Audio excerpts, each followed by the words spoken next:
You've worked with many music educators across the state of Mississippi, including young educators just starting out in their careers.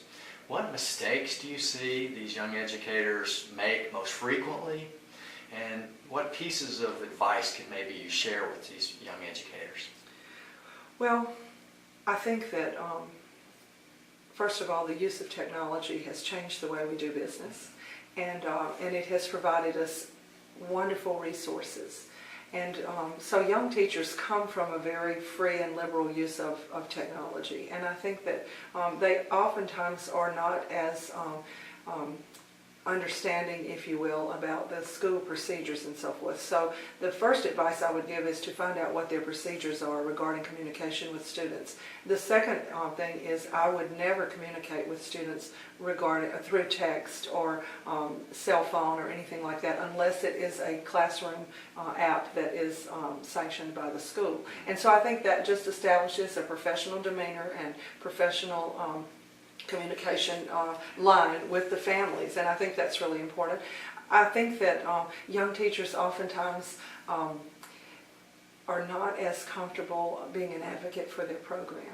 And I think that when they go in to talk with an administrator, he sometimes or she might be judging their success on the number of discipline problems that he either does or does not see in the office, and that type of thing. And so I think that we've got to make certain that our administrators understand that we are somewhat of a co-curricular subject, that part of our music experience is a part of the curriculum. They do learn to be a comprehensive musician, and that puts the onus on us. We as teachers must make sure that we are teaching them to be comprehensive musicians, and part of what we do occurs outside the classroom with football involvement and marching contests and all the different things that have to do with that. And I think sometimes it's hard for young teachers to manage that well.